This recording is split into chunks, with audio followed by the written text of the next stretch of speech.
So season 4 for Gekishin Squadron is upcoming very, very soon. It's actually the half anniversary, so it's going to be a pretty big deal. We even have confirmation on when we're going to see the half anniversary video featuring a new hero. That is confirmed to be on the North America tournament for Squadron Blast. So you get a lot of things Squadron related is happening within the next 2 weeks, which is very, very exciting. Of course, I'm not alone here. I'm joined by your boy Mike. Hi, Mike. Hello, it's your boy Mike. Hello. Decided to bring Mike along for the ride just because, we both like talking about Gekishin. We play it pretty much like every other day, it feels like. So I know Mike has a pretty good understanding of the game as well. Now, we're going to be talking here about I guess, firstly, the official tournament schedule. Funny enough, Mike and I should be in the NA tournaments on the 14th. Now, whether or not we get into the actual top 8, we'll see. But, it should be pretty fun. We do have the EU and South America tournament this weekend, and then next weekend it's the Asia and NA tournament. So again, this is really cool. And again, if we take a look here at this link for the EU tournament, right, it does start again in only 19 hours. So I will be live for this. We'll react to this on Twitch and things like that. Now, when it comes to Squadron Season 4, a lot of people do want to see a lot of changes here, and this does drop for same day, so I think this is going to be pretty big. I feel like a lot of expectations I do have for this half anniversary season, and I don't know if you agree with me about this, Mike, but I do think that this will like really set the tone of Gekishin Squadron's future, because I feel like this game has the potential to be great, but if they don't stick the landing for half anniversary, it would be a little worrying. You know what I mean? Yeah, I mean, like, we look at other gacha games, for example. We look at Dokkan and Legends, for example. And what are the people always coming back to when it comes to these celebrations? It's always the anniversary. It's always Legends Fest. It's always, like, these major parts of these games. So I feel like they really have to stick the landing on this. I wouldn't be surprised if it's probably like how we saw for New Year's, where it's like increased hero memory, it's increased Zenny, it's increased like this and that, to really just draw in as many people as possible. But I really do think that they have this is like the biggest moment that they have to land more than anything in the past, I feel like. You know what would be cool is if they, like, for these anniversary celebrations, because we have like the star collection system and things like that, right? What if during these anniversary selections they do like a Dokkan 10th anniversary kind of thing where they let you select, they give you just a free selection of any hero that was premium in the past. So like, for example, like half anniversaries here, okay, you can freely select Super Vegito for this season, or you could select Ultimate Gohan, or you could select Super Saiyan 3 Goku if you still don't have him. And that could be something interesting where it's like, okay, it brings a lot of people back. They're like, oh, I could hop right in, get a character that is a premium character that I really liked, get back into the game. There's double hero memory, double Zenny. I can unlock more characters easier and have a more fun time. Along with that, I think that they need to implement some changes, like, oh, I'll be talking about this in a separate video probably, but like, a new map would be awesome, or at least some changes to the existing map. I think huge balance change for a lot of these different characters. Maybe even replacing the Nappa boss with, we did see Android 16 as a boss was replaced by the Gekishin boss, which I feel like is a much more interactive boss. So if Nappa gets replaced by another super interactive boss, I think that could be really good. Because I feel like Nappa's kind of like, he kind of dies easily, and there's not really too much of thought process that has to go behind the Nappa boss compared to the other three. What do you think, Michael? Like, what else did you want to kind of see from like a season 4? I guess if they had to swap it out, I do think that like the Cybermen gimmick can like catch you one time and then that's probably it. But just some way to make the boss interesting, like how we saw with Jackie Chun, and being able to just like constantly vanish and be able to again have to like apply strategy to it. We have the same thing with Jocko, who has it where he does the backflip, so you can't really just be like, okay, let's just all spam our ultimates like once he gets to half health. Like you can't do that because he's gonna do a backflip anyways, right? Yep, So and something Ribrianne has in her oh, transformation too. right. So something along the lines of that that makes it where it's like, okay, it's not just like a bullet sponge in a sense of just like trying to take every single ultimate all at once, so that way it's like an actual strategical thing. Is I don't know what they would do, but like just anything really, like maybe just having it where it's like this boss can only take damage like a red bubble, right? And the red bubble is like he can only take melee damage, and then the blue bubble comes up, and then you can only take blast Oh, base dude, damage. that imagine like a I don't know, like obviously Android 17 or Super 17 would eventually be a playable character probably. But imagine like a Super 17 kind of boss, or like a Dr. Gero or 19 boss, and Yeah. then they have the key absorption, and in those different states, sometimes he could absorb key blast attacks, or he could like kind of take reduced damage against melee attacks. That would be so interesting. Me watching my solo queue Broly ult and then heal up the boss back to max HP. God damn it, Wait, dude! imagine if he What did does. you Wait, do? that could be a fire boss. That is, I'm unironically, Mike. You're gonna have to join me on a video I'll make for the bosses too, because I want your Sure. idea to be in that video. That's a great idea, dude. I didn't even think about that. Something like that just to make kind of that boss more interactive, and I think the gameplay as a whole, maybe I feel like with how team fighting is being incentivized right now, I think the game is actually in a pretty good space. It just needs to be a little more welcoming to people who are new. And one other thing that they think that could really improve is like what's it called? When you start the game and the tutorial. I think that could be improved by quite a bit, but I'll have some beginner guides coming out to help you guys as well throughout the next couple of weeks or days even, so stay tuned for that. Either way, I did ask the community, this is what, about 6 days ago, with season 3 of Gekishin winding down, what were their favorite things and least favorite things from the season?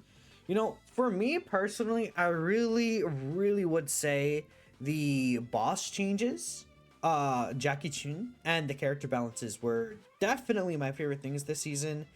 Then my least favorite thing was most definitely, I think the divine draws are just really boring. I assume you generally do agree with me at that. I think a lot of people would, right? Well, I've told you, like, there's so many of these divine draws in the game that just make no sense to add other than to like frustrate you. And we talked about this last time. Why do enemy bombs exist? What is the actual purpose of any enemy bombs other than to just frustrate you? Like that's the only reason why it exists. Same thing for like mystery HP, where it just like doesn't show it to you. Why would that like that at the start when I first saw it, like it added like a little bit of strategy because it's just like, okay, well maybe we can burst down this Kai, and then like the enemy doesn't really know, they can't really see the amount of HP that the Kai has and all that. But like outside of that one situation, again, it's just I feel like it's just to like make you mad. Like it doesn't really make sense to have some of these divine draws in there when again I feel like the sole intent is just to upset you. I do wonder Like how I've seen much some people have it where like the enemy bombs and Cybermen like have it where it like just kills you like that. I wonder how It's much testing goes into some of these divine draws, because I mean most of them that they've added are just kind of not good at all, and they are taking away the ones that people like. So I'm really confused on that. Like honestly, for divine draws, there's no point for them not to have skill 1 boost. Or I don't know why this is still zoomed in. Skill 1 boost, skill 2 boost, and skill 3 boost. That should be like 3 separate divine draws that are just like permanently in there. Teamwork skill is very fun. Like obviously the fun divine draws are the ones that give your characters something extra rather than strip away abilities. Cloudy Cloak strips away visibility. Enemy bombs strip away, movement or efficiency of farming.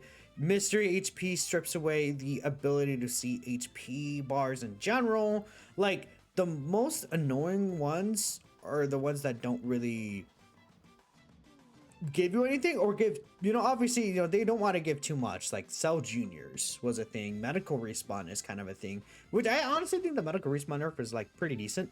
But still, like, they need to go more on the edge of giving our characters an ability rather than taking it away. Even like the vanishing step one is kind of fun. Like, I wouldn't say it's the greatest, but I do have fun with the vanish reduction cooldown. They just need to like not make it as powerful. Like, at most it should only be an extra 50% increase rather than like a 75% increase of that.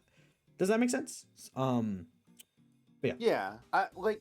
You want to know the easiest thing that they could do? Just have like a survey. Like, just put out a survey that's like an actual survey. Divine draws. Which surveys do you, or which surveys? Which divine draws do you like? Which divine draws don't you like? Out of like the entire list, what are like your top 3? And then they can look at that data and be like, okay, well, clearly people don't like Mystery HP. Or clearly people don't like this one. Or clearly people don't like this one. Medical Respawn, right? And then they can use that to have it where, like, during the anniversary, they're like, okay, we looked at the data. Because of this, we're going to be taking out, like, medical respawns. We're going to be bringing back skill 1 boost. We're going to be bringing back skill 2 boost. We're going to be, like, doing this and that. Again, I feel like that's just another, like, easy slam dunk that they could do. Very easily. So, I mean, fingers crossed on that. We'll see what they end up doing for this half anniversary.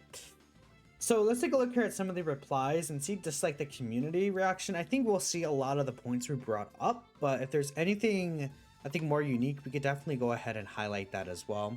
So let's go ahead and I guess we could take a look at the quote tweets, see if there's any here. No quote tweets at all. That's all good though. Let's take a look. Favors the patches. They changed the meta. Divine draws. Yeah, nothing but Too Much Go and Superstar is even worth playing. Even makes the game more annoying. Favor was Bardock. Glad he made Super Saiyan 4 played less because I hate him. You know what's funny, Mike? You could still argue like Super Saiyan 4 Vegeta is the best tank, I think, pretty easily over Bardock. Yeah. I think there's like an argument for that. I feel like both are probably in the same tier, but you could have either one above the other, and I'd probably agree with you.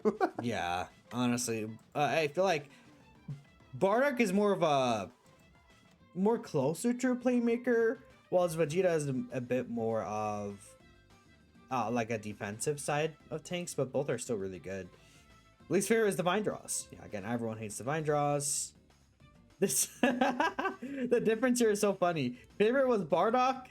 Least favorite is Bardock. Okay. What do you think about that as a Bardock fan, man? Like, okay, I've talked about it. I don't like Bardock's Wrath. Like, I think it is an absurdly busted and broken mechanic that is probably as toxic as like when Super Saiyan 4 Vegeta first came out, and then he like just stunned you against the wall for like a year. You know, it feels like that's the same exact way with the Wrath, except with Vegeta's kick, you have to like kind of be precise in a sense that you have to like take someone into a wall. But with Wrath, it's just free. You just click it, and then everyone just starts going around you, and it lasts for so long. It's such a stupid ability. I completely understand why people hate Bardock. I hate playing against Bardock. Like, it's annoying. It's so annoying. Luckily, we have our God Cooler too. Here. Yeah, man, Cooler. Ugh. Whoa, you don't like Cooler, man? No, I like Cooler. I'm just saying, like, you just can't compete with them. you put Cooler against those two. Well, no, Coolers are a really good counter to Bardock because his skill 2 stops his skill 1 entirely, which is really nice. That's true. So, but yeah, no, I mean, obviously, Bardock and Vegeta are still just better characters. At least Zamasu is really good too. I feel like the good thing about this season is I feel like Tank is more competitive this season than I feel like it ever has been in terms of like role. Because like season 1 was pretty much Cooler Caulifla.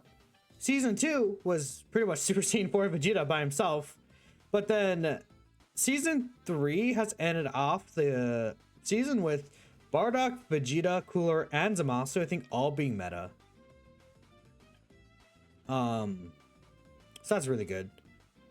Caulifla doesn't really have a lot of synergy with like I feel like the best DPS right now for the most part right currently. Um but then these three are kind of like mid to bad as well. So either way though, like in comparison to how things were where it was like one or two good tanks and then no one else is used, having four tanks used is really nice, which again what people are talking about with the balance changes being really good this season. Yep. Well, in terms of new characters, yeah, I mean, I would say so we had Vegito, Kefla. I mean, to be fair, Vegito and Kefla are like a lot of people actually don't like Vegito. I think Vegito's really good. Definitely top tier DPS. But Vegito, I think everyone agrees Kefla is like top tier regardless, and then Bardock is also top tier. I wouldn't say they necessarily need nerfs, but they could definitely use a little bit shaved off the top of their head. You know what I mean? Like slight like adjustment rather than a nerf. Right, because like I think the best part about this season is that like if you are a fan of any of those characters, they're all insanely usable. Whereas like if you were a fan of Topo, like two guys out there, you're probably disappointed. At least Topo's actually kind of decent now. But he still needs like a bit more. I think his ult could be a bit better, like in terms of secure. So we'll see what they do with Topo later on. I mean, they made Oob like a decent character to being the best character in the game right now, probably. Like I would say Oob is the best character in the game. I think we could all agree on that. Yeah. Pretty nasty. Divine draws, Kefla, Bardock, good patches. The card meta, we haven't really seen that being talked about. I do think that the card meta is really good right now as well. I think the only change they need to make is like slightly unnerf build up. A lot of people still do run build up.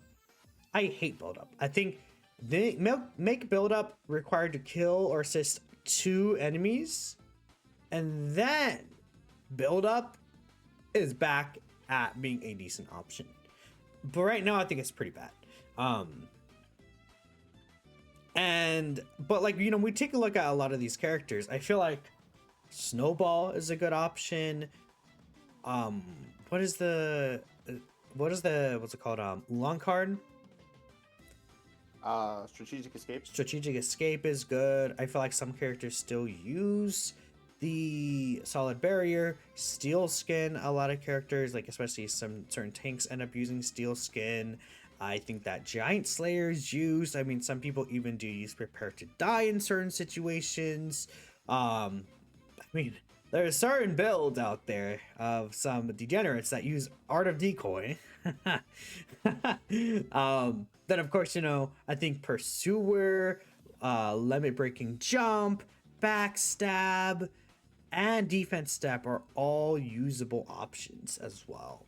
So like, compared to season 1 where you kind of just ran the bread and butter, Snowball, Solid Barrier, Limit Breaking Jump, or season 2 where it's just build up, Solid Barrier, then either Backstab or Limit Breaking Jump, like that kind of thing.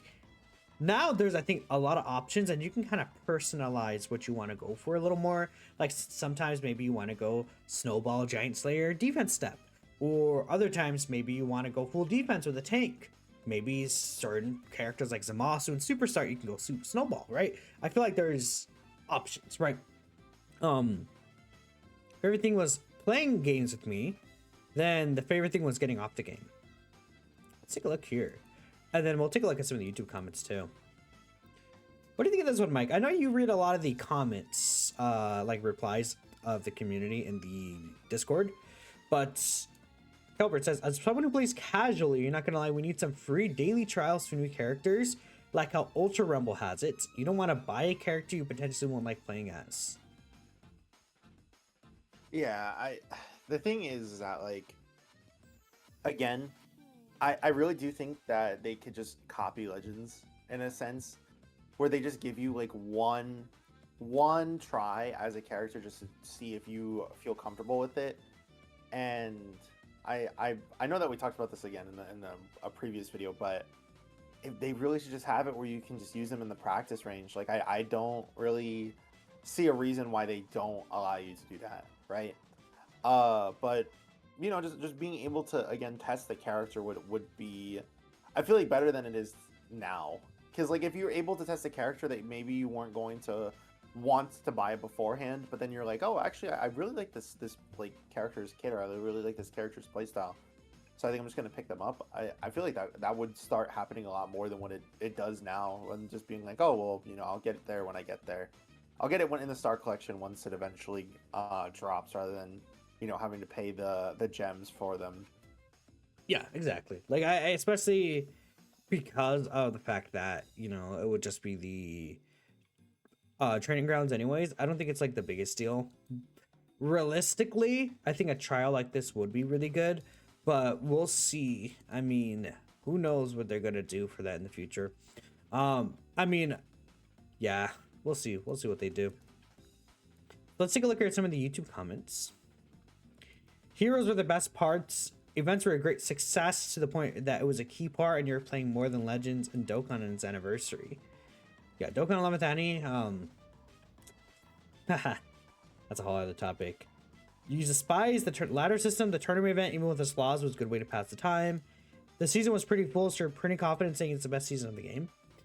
Yeah, I think season 3 is for sure the best season of Squadra. I mean, I feel like they're kind of finding their footing with how to balance characters. They're finding their footing in how to space out events. I think events being spaced out was really good. And the only reason why, like, the very end of the season felt dry is because I think, like, that's just going to be a thing that happens. Like, the end of a season is going to feel dry. That's when everything's over, all the content has been released. But then, at the very last few weeks, it seems like we'll be getting Squadra Blast, I think. I think what's going to happen is at the end of every season, we're going to get, like, this format where it's like, okay, end of season 4, Squadra Blast. And then during the final Squadra Blast, we'll have a reveal for the next patch, for the next season.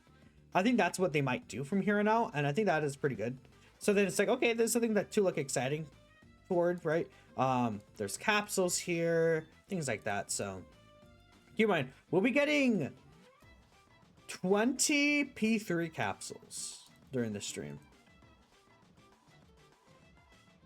So that's cool. Because, okay, it's going to be for each of these streams, right? EU, South America, Asia, and NA. We'll all get separate ones. Yeah, Mike, what do you think about Ultimate Gohan not getting a nerf? I think it's so silly that they adjusted Kid Gohan, but they didn't adjust Ultimate Gohan. Yeah. Like, I think that genuinely it might be like the most it might be like the most vocalized opinion for like a character that needs a nerf. It's just Ultimate Gohan and Super Saiyan 4 Vegeta. It's been that way for a long time, but Ultimate Gohan especially, and it's very weird that they just haven't adjusted him at all. Yeah, no idea the idea behind that. Your favorite part is when they nerfed Spirit Bomb and made Super Saiyan Goku bad. Well, I have news for you, buddy. I have news for you. Hope they add new parts to the map. Pods pre-patch were definitely matches you haven't detested since Cell Jr. Hate Clouds, you like Bardock. The worst part was devs nerfing Deborah, than giving Deborah useless buffs. To be fair, I do like the heal, but I mean, yeah, we're not gonna sit around and pretend Deborah's good. He's like a okay option at best. Like, I feel like, I wouldn't even say okay, like Deborah and Bardock lane, if you don't know what you're doing, could, or like vice versa, if you know what you're doing with Deborah and Bardock lane, could be a little scary sometimes. Just because of Bardock's Wrath. Like, you have Bardock with Rildo and Wrath, and then Deborah with his skill 2. Like, it's very easy to hit the skill 2 on the enemy, especially when, well, it's very easy to hit the skill 2 on an enemy when the enemy is Wrathed, right? Because they're just kind of standing there. And then you're able to get your petrification a lot faster. You have a mid-fight heal. It's just that obviously he's like an early game demon. And then once you get past like 4 minutes of the match, Deborah kind of just gets cooked from afar, especially when we consider Kefla's around, Oob's around, Super Vegito's around. A lot of these characters have like a lot of range to them and could just like outrange Deborah. So that's another issue with Deborah in this current meta. And you could say the same thing with Topo even. These close range fighters, it's a bit tough for them considering that the best DPSs could just stand like 6 feet away and just be like, yeah, I'm still hitting you. That's pretty funny. Yeah, try playing Deborah against a Kefla. Let me know how that works, by the way. Kefla is just like constantly backing up, and then Deborah's like, please, stop holding the A key, please. It's like people are saying, oh my goodness, Deborah is the Kefla counter, but then it's like, well, Kefla just dodges before she hits the ability anyways. That's pretty funny. But that's, I don't know, that's just pretty much it. I mean, we could read more and more of these comments, but I feel like we're seeing a lot of the same sentiment here. So, I mean, any final guesses, Mike? In terms of like, you know, not necessarily characters, but like, you know, what you want to see? Or is that it? Okay, we didn't really talk about it too much. Like it was brought up like one time, but we have the they have the data. They have to on like which divine cards are played the most. What I would like to see is some of these like lesser picked divine cards just completely dropped and then like substituted in with like other ones. No one's playing Epic Hunter. No one's picking like some of these like. At least like rework them and still add new ones. I think that would be a good idea though. Like adding more divine combo cards would be huge. Yeah, because again, because I'm in the creative program, but in the creative program when they sorry what was the back of my head, but when like they give us like the assets for the cards, right, on the like actual thing itself, it's like, oh, these will be updated like if there are any more, which leads me to believe that they at least have it in the back of their heads that eventually they will swap them out, right? Like eventually they'll have something replacing some of these divine combo cards. I think like the ones that we have, like Snowball, you know, Solid Barrier, Steel Skin, like all of those ones are completely fine. But again, something like Epic Hunter, where even like on your most like funny build, no one's using Epic Hunter. It's just not a thing that you do. You're not ever gonna run it with. Realistically, like, you don't need Epic Hunter for bosses. Like with how they're trying to do bosses right now, the way that they're trying to do bosses is they are heavily incentivizing you to actually fight the enemy team before bosses, and I think Epic Hunter goes against that idea to an extent. So getting rid of Epic Hunter does kind of make sense to me. Yeah. The only way I could see them buffing Epic Hunter if it's like you get extra damage reduction if you're in the ring. Like imagine it's like if you're within the ring of the boss, when the boss is active, you get an extra just like stat boost or something. Right. That's like the only way I could see it. But either an adjustment or just like an actual swap out of those cards, I think would be pretty cool. Yeah, pretty much it. I agree with that. Like divine combo cards, some of them are so bad. Yeah, I am more of a person of I think that they could just add more and then just like, well, adjust the ones that suck. But I mean, given how they are treating divine draws, I feel like they don't want too like they probably don't want to have too much in the game at once to kind of not confuse casual players, but also like who cares? I don't know. Like I don't know. I feel like it's not the biggest deal. But either way, let me know what y'all are thinking. I appreciate y'all for watching, and we'll see what happens. We'll have a bunch of season 4 speculation videos upcoming.